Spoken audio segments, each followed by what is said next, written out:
বাংলাদেশ ব্যাংকের রিজার্ভ চুরির ঘটনা তদন্তে সীমাহীন গাফিলতি ছিল। তদন্ত কার্যক্রম প্রভাবিত করেছিল আওয়ামী লীগ সরকার, এমন তথ্য জানিয়েছেন আইন উপদেষ্টা অধ্যাপক ডক্টর আসিফ নজরুল। তিনি জানান, $2 বিলিয়ন চুরির পরিকল্পনা থাকলেও $88 মিলিয়ন চুরি করা সম্ভব হয়। এর মধ্যে $66 মিলিয়ন এখনও উদ্ধার করা যায়নি।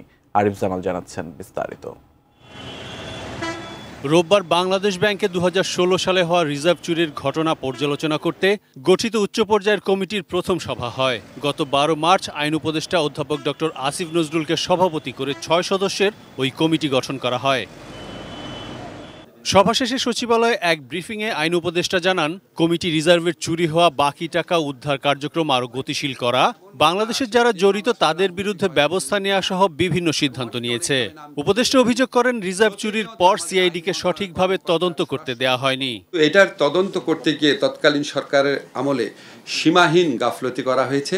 সিআইডি আমরা যতটুকু জেনেছি, সিআইডি যখন আপনার তদন্ত একটা ম্যাচিওর পর্যায়ে চলে গিয়েছিল, তখন এবং তদন্তের আগেও সিআইডিকে নির্দেশ দেওয়া হয়েছিল বাংলাদেশ ব্যাংকের যারা এটার সাথে ইনভলভ আছে তাদের নাম যেন অভিযোগপত্রে না দেওয়া হয়।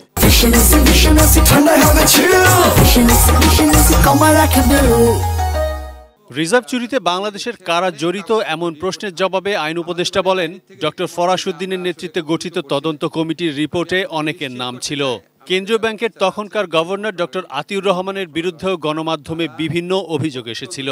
অনেক রিপোর্ট এসেছিল যে বাংলাদেশ ব্যাংকের তৎকালীন যে গভর্নর আছেন আতিউর রহমান সাহেব, উনি এই আলামত মোছার ব্যাপারে এবং সঠিক সময়ে সঠিক তথ্য না দিয়ে অনেকদিন জানাননি, 2 সপ্তাহ না 4 সপ্তাহ দেরি করেছিলেন।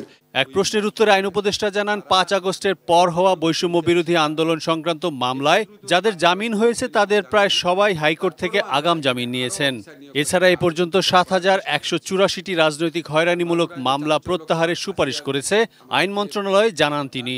একটা মামলা প্রত্যাহার করার ক্ষেত্রে আমাদের অনেক কাগজপত্র পরীক্ষা করতে হয়।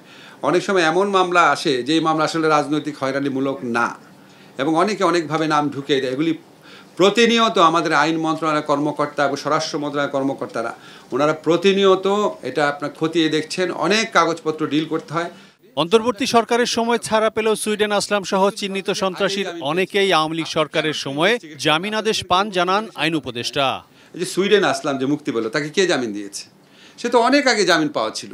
জামিন পাওয়ার পর সে জেল থেকে বের হয়নি, হয়তো মৃত্যুর ভয়ে বা ক্রসফায়ার হওয়ার ভয়ে।